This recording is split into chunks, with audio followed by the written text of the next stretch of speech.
students, welcome to Statisticspedia. Now आज का जो लेक्चर है, it is based on mode of a chi-square distribution. Right आज हम इसका पूरा डेरिवेशन करेंगे chi स्क्वायर डिस्ट्रीब्यूशन में मोड का. बट बिफोर दैट हम पहले थोड़ा समझेंगे कि मोड क्या होता है. नाउ आज का जो डेरिवेशन है ये आपको हेल्प करेगा in the further distributions derivation also, जैसे टी है, एफ है, क्योंकि ये सारा मैं आपको बेसिक कॉन्सेप्ट बताने वाली हूँ. तो आपको किसी भी कॉन्टिन्यूअस डिस्ट्रीब्यूशन का अगर मोड फाइंड आउट करना है तो आपको यही मेथड और यही अप्रोच जो है वो फॉलो करनी है. Right. So students, what we know about mode, हमें पता है मोड क्या होता है. मोड मतलब जिसकी फ्रीक्वेंसी मैक्सिमम होती है, ऐसी वैल्यू ऑफ एक्स जिसकी फ्रीक्वेंसी मैक्सिमम होती है. Yes. So here we have to basically focus on what with max. यहाँ हमें वी विल हाईलाइट दिस कि बेसिकली जिसकी फ्रीक्वेंसी मैक्सिमम है. तो जो काई स्क्वायर का मोड होता है ना, वो स्टूडेंट्स क्या होता है n-2, और यही हमें डिराइव करना है. Here we will follow which rule, principle of maxima and minima. अब देखिए, क्योंकि आपको क्या करना है, मैक्सिमाइज करनी है, तो principal of maxima and minima में आपको मैक्सिमा लगाना है. तो प्रिंसिपल ऑफ मैक्सिमा क्या होता है, principle of maxima it is f dash x should be equals to 0 and f double dash x must be less than 0. ये आपका प्रिंसिपल ऑफ मैक्सिमा होता है. ठीक है, सॉल्व करना सीख लिया तो ये अप्रोच एफ डिस्ट्रीब्यूशन में भी अप्लाई कर सकते हैं. ठीक है, तो अभी हमें क्या करना है, प्रिंसिपल ऑफ मैक्सिमा लगाना है, एफ एक्स को डिफरेंशिएट करना है, 0 से इक्वेट करना है, और डबल डैश एक्स को लेस देन 0 प्रूफ करना है. तो हम इसको डिराइव करते हैं. तो स्टूडेंट्स, उसके लिए आपको एफ एक्स याद होना चाहिए, मतलब जो डेंसिटी फंक्शन है आपका काई स्क्वायर का, तो पहले हम वो लिखते हैं. सो डेंसिटी फंक्शन हमने यहाँ पे x एक रैंडम वेरिएबल है जो काई स्क्वायर को रिप्रेजेंट कर रहा है with n degrees of freedom. Then the density function be this. Right. अब आप इसमें एक इंपॉर्टेंट नोट समझिए. देखिए, जिस भी पार्ट में x नहीं है आपको इसको डिफरेंशिएट करना है ना, तो हम पहले इसको मोस्ट सिंप्लीफाइड फॉर्म में लेकर आएंगे. तो आप जिस पार्ट में x नहीं है उसको एज अ कांस्टेंट ट्रीट करिए. क्यों, why I am saying this, because आपको डिफरेंशिएट करना है x के रेस्पेक्ट में. राइट. सो देखिए, इस पार्ट में आपको x नहीं नजर आ रहा, तो ये आपका c हो गया, कांस्टेंट हो गया, और ये हो गया e की पावर -x/2 और x की power n/2 -1, that will give you as fx.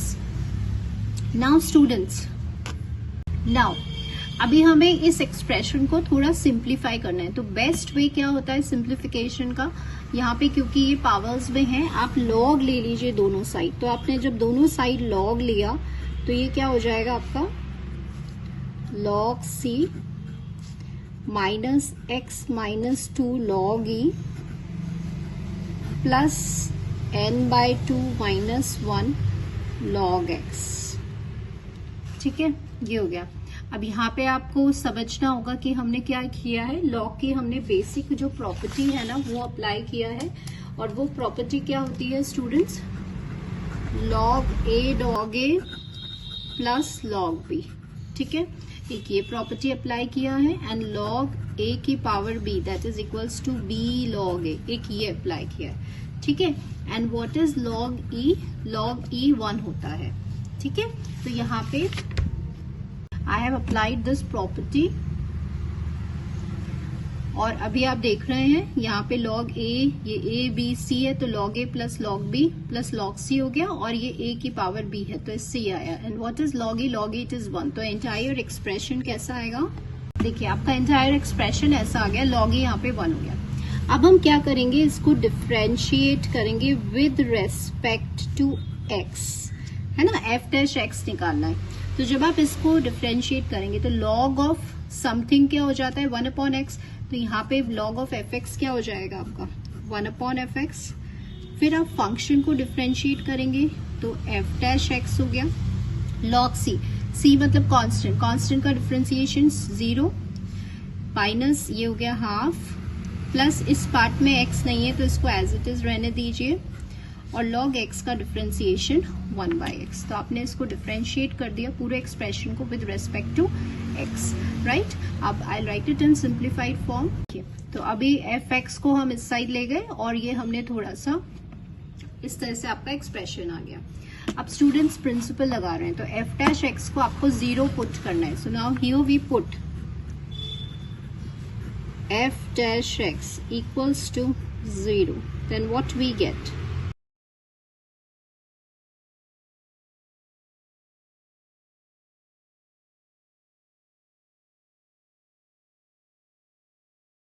कि यहाँ पर ये वाला एक्सप्रेशन आपका अपने जीरो से इक्वेट कर दिया. Now remember one thing students, I am taking it as first equation. अब देखिए यहाँ पे ये एफ एक्स जो है ना, it can not be zero, this can not be equals to zero. Why? Because f x क्या है, एक पीडीएफ है. एफ एक्स जो है it is being a PDF, क्योंकि डेंसिटी फंक्शन है ना एफ एक्स, तो ये जीरो के इक्वल कभी नहीं हो सकता. तो किसको जीरो के इक्वल होना है? इसको. तो ये जो आपका प्रोडक्ट है, इसमें ये पार्ट आपका किसके इक्वल हो गया? जीरो के equal. And you have to find the value for x. इस पे आपको किसका वैल्यू निकालना है? एक्स की वैल्यू निकालनी है. तो हियर एक्स की वैल्यू क्या आ रही है स्टूडेंट्स? n-2 आ रही है. ठीक है, तो ये अभी हमने सिर्फ f डैश x किया है और x n-2 वैल्यू निकाला है. अभी आपका प्रिंसिपल क्या कहता है कि आपको डबल डैश x भी निकालना है. और अगर आपने इस डबल डैश एक्स को लेस देन 0 प्रूव कर दिया तो आपका आंसर क्या हो जाएगा? n-2. तो अभी हमें वापस डिफरेंशिएट करना है ना, एक्स निकालना है. तो f डैश एक्स ये है ना. अब हम प्रोडक्ट रूल ऑफ डिफरेंशिएशन लगाएंगे. वो क्या होता है कि पहले आप इसको कांस्टेंट रखिए, फिर इसको डिफरेंशिएट करिए. तो पहले अपन इसको एज इट इज लिखते हैं और फिर हम इसको डिफरेंशिएट करते हैं. तो जब आप इसको एज इट इज लिखेंगे तो ये आपने एज इट इज लिख दिया. अब आपको एफ एक्स को डिफरेंशिएट करना है, तो वो क्या हो जाएगा? एफ डैश एक्स प्लस, फिर आप एफ एक्स को एज इट इज लिखेंगे और इसको डिफरेंशिएट करेंगे. So I am writing F X को एज इट इज और इसको डिफरेंशिएट करना था. तो यहाँ पे 1/x का डिफरेंशिएशन क्या होता है स्टूडेंट्स? -1/x² होता है ना. और इसमें तो कोई x नहीं है, तो इसको हम एज इट इज लिखेंगे. और ये कांस्टेंट है तो इसका 0 हो गया. तो ये आपका पूरा f डबल डैश x आ गया. तो अब जैसे ये f डबल डैश x आ गया, अब हम क्या करते हैं? x इक्वल्स टू n-2, जो वैल्यू आपने निकाली है उस वैल्यू को यहाँ हम पुट करते हैं और इसका वैल्यू देखते हैं कि भाई ये ग्रेटर देन 0 आ रहा है या ये लेस देन 0 आ रहा है. ठीक है, तो देखिए जब x n-2 था तो f डैश x की वैल्यू क्या थी? 0 थी, है ना. ये बात बहुत सारे स्टूडेंट्स को समझ में नहीं आती, बट आप यहाँ देखिए जब आपने f डैश x को 0 पुट किया था तो x की वैल्यू क्या आ रही थी? n-2 आ रही थी, है ना. मतलब जब आप का मतलब क्या है कि जब आप x को n-2 पुट करेंगे तो f डैश x हमेशा कैसा रहने वाला है? 0 रहने वाला है. ठीक है, तो अभी हमें क्या करना है? हमें इसी पॉइंट पर वैल्यू निकालनी है. तो देखिए जब x n-2 था तो इसकी वैल्यू तो क्या हो जाएगी? 0 हो जाएगी, f डैश x की वैल्यू, और ये आपका रह जाएगा, है ना. तो आई एम राइटिंग -n-2 और ये हो गया ट्वाइस. x की प्लेस पर आपको n-2 रखना है स्क्वायर और ये आपका एफ एक्स हो गया. ठीक है, अब देखिए यहाँ से ये कैंसिल हो गया और ये आपका ऐसा हो गया इनटू एफ एक्स हो गया. अब ये वैल्यू लेस देन 0 आएगी. Now what's the reason behind कि ये वैल्यू 0 आएगी? देखिए एफ एक्स क्या है स्टूडेंट्स? पीडीएफ है, और पीडीएफ की प्रॉपर्टी क्या होती है? इट इज ऑलवेज पॉजिटिव, है ना. ये पीडीएफ की प्रॉपर्टी होती है, तभी हम एफ एक्स को डेंसिटी फंक्शन कहते हैं. तो ये जो है ना, ये तो कभी भी 0 से छोटा नहीं होने वाला, ये हमेशा 0 से बड़ा ही रहने वाला है. तो आंसर कैसा आएगा? ये माइनस है तो answer will be less than 0. तो इससे आपको क्या समझ में आया? अब आपका f डबल डैश x कैसा हो गया? लेस देन 0 हो गया. ठीक है, तो आपको यही तो करना था. अगर ये 0 है और ये लेस देन 0 है तो जो वैल्यू आपने x की निकाली है वो क्या हो जाएगा? मोड हो जाएगा. तो देयरफॉर इससे क्या समझ में आया कि काई स्क्वायर का मोड क्या है? n-2 है. अप्रोच आप अप्लाई कर रहे हैं ना स्टूडेंट्स, ये वाली प्रिंसिपल ऑफ मैक्सिमा मिनिमा, ये आप एफ डिस्ट्रीब्यूशन पे भी अप्लाई कर सकते हैं और बिल्कुल आपको ऐसे ही प्रोसीड करना है. मैंने आपको हर छोटे छोटे स्टेप बताया कि कब कांस्टेंट ट्रीट करते हैं. अगर आपको कैलकुलेशन डिफिकल्ट लग रहा है तो आप लॉग ले लीजिए और लॉग लेके आप डिफरेंशिएट करिए.